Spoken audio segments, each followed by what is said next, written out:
dipersembahkan oleh BRI Syariah.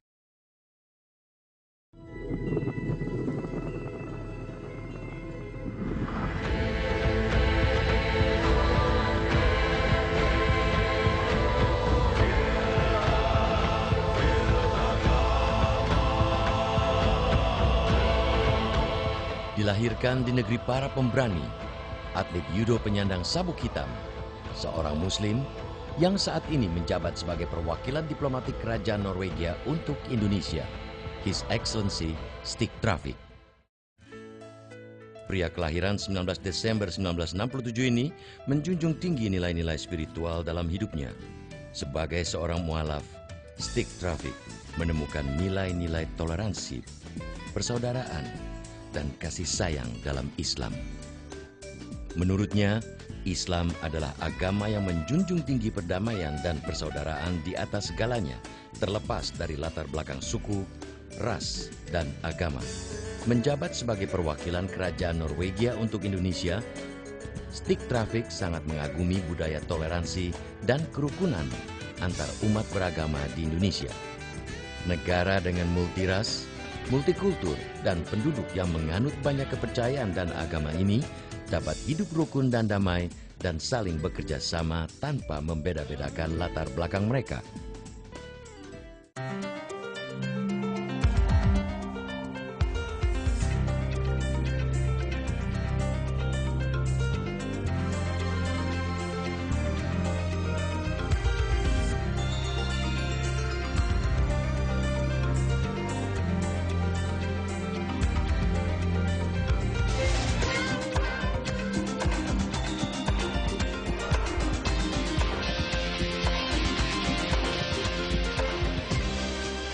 This is enough.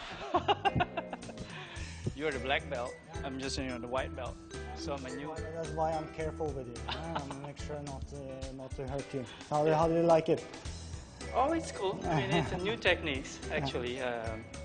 In my kind of martial art, I don't really do the grappling. The grappling and the pulling. So. The basic thing is about balance, right? Yeah. About balance? Balance is the most important always.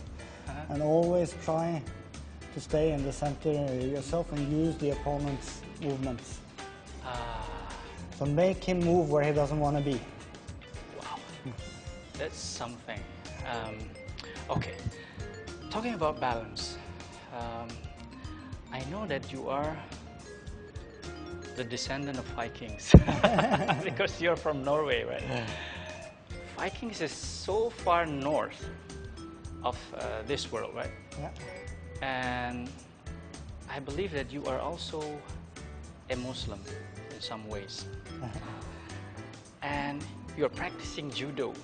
Judo is from far east of Asia. How do you connect with those three dots that are so far away from one another? I think judo has some very important principles of life in it. I think we talked a little bit about balance. The other thing is about respect. Yeah. And the other thing is about being calm, having peace of mind. Okay. Being mindful, emptying your mind of unnecessary things. I think in many ways, when I studied Islam, I discovered there are many similarities. To me, religion is also about balance, about respect for the other, about doing what is right when it's difficult. So in many ways, I found these aspects to be very easy. I have to say, even more so maybe in Indonesia, where I think most people have a very spiritual kind of way of life, and a way of approaching philosophy of life and religion. I think people are much less dogmatic and maybe more spiritual in Indonesia. So you're saying that Indonesian religious people are not dogmatic people, but more into the spiritual being, spiritual practices, And the same thing about Islam and judo, they all give you, some kind of inner peace in you. Peace of mind. Yeah? Okay. I think it's very, very important for all of us to have peace of mind. And yes, I think Indonesia has a long tradition of tolerance, and I think that is something very, very valuable. People in Indonesia have tended to coexist different religions side by side. I've left you in peace as my neighbor. You've left me in peace as your neighbor. I think it's a very important thing, and I think also, in a way, the quality of democracy is determined by the way you treat minorities. The companies that are green are more competitive, they're more sustainable, and they get less bad press and less problems.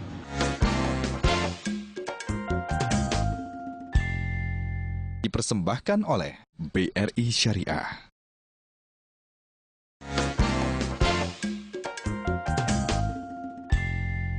Dipersembahkan oleh BRI Syariah.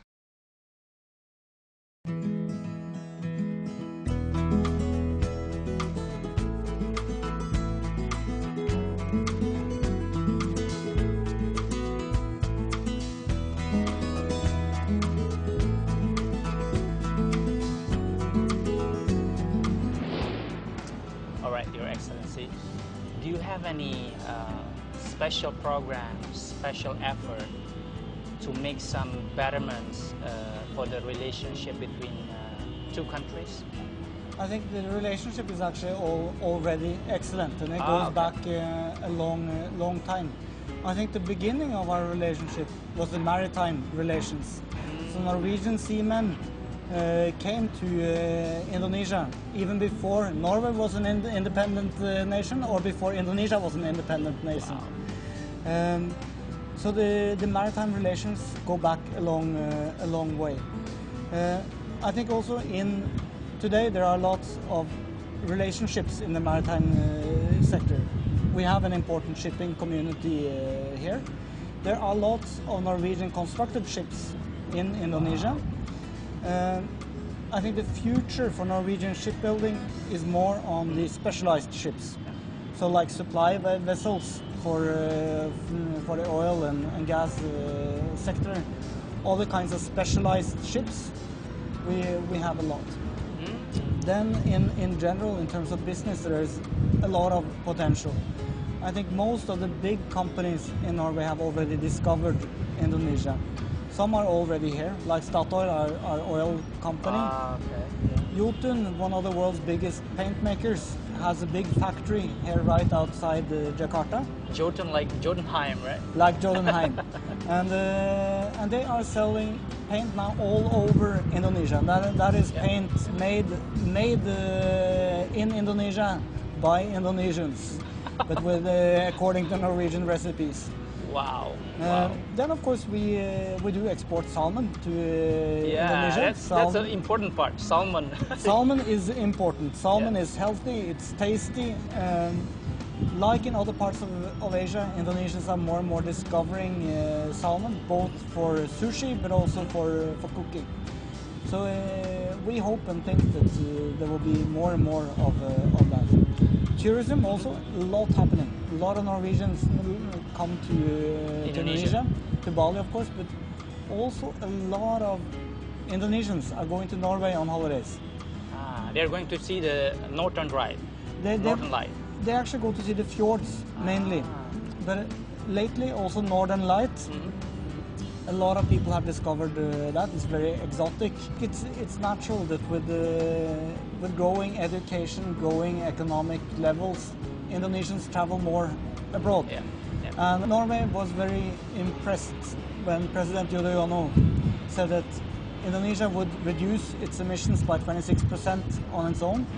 So our then Prime Minister and the Cabinet decided we want to help this. So we have promised to contribute up to $1 billion to protect Indonesian forests. We've been working very hard on that. I've been spending a lot of my time on that. And we have been making a lot of progress. Slower than we would have hoped, that the good news in that is that most of the $1 billion is still on the table, so we're going to spend that in the years to come, hopefully in ways that will protect the forest.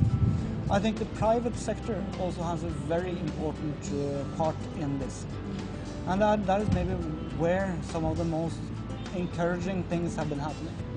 So we call it green economy, right? Green economy, and also green investment, I think. Yes, because yes. I think investment bankers are seeing that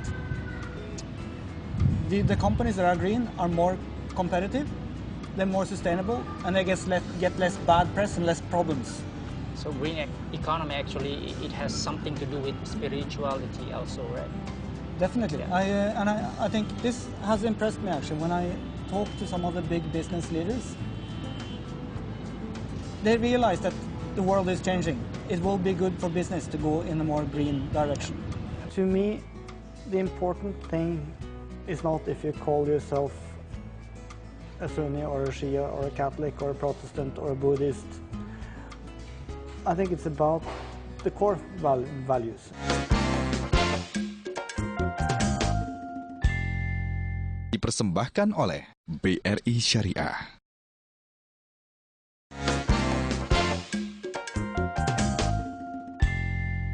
Dipersembahkan oleh BRI Syariah.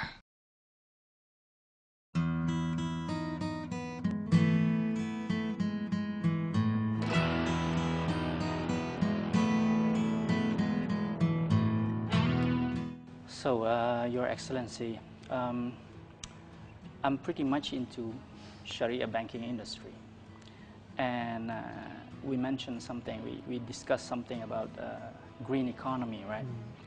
So, how do Sharia banking industries can really support the green economy?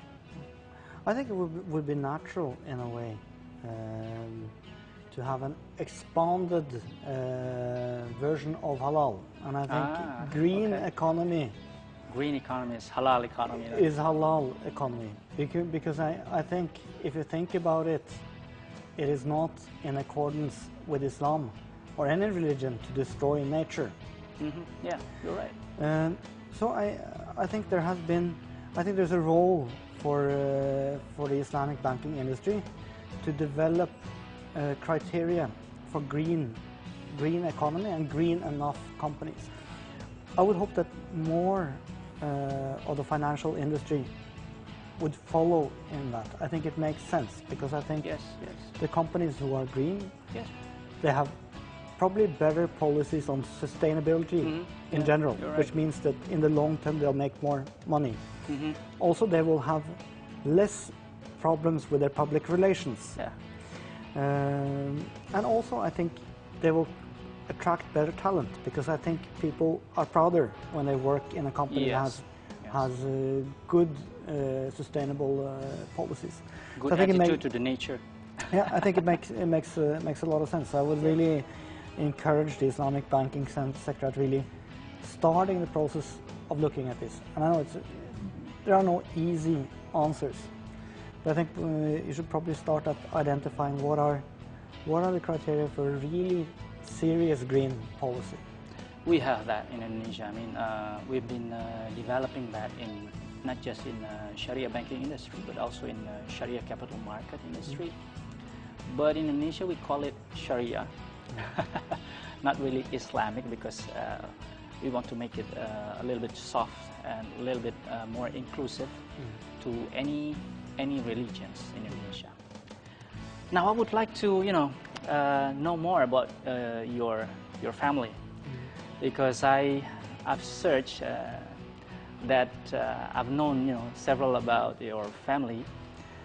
You come from Norway, but your wife comes from Afghanistan, right? And you have children, of course. And how do you manage to melt this multicultural, multinationals, I would call it, things into your family? How do you manage that? I think it's a very good question, because I think this is a question that societies also have to ask themselves, just like families. I think again, I think mutual respect is where it starts. I think for us, my wife, as you said, she's from Afghanistan, but she lived in Norway for a long time before we met. Oh, okay. I come from Norway, but I actually had lived in Afghanistan for a long time before I met her in Norway. So I think we both knew at least quite a bit about each other's cultures. Yeah. Interestingly, my link to Islam is through a Sunni, more Sufi tradition, while my wife is a Shia. Wow. For us, that is zero problems.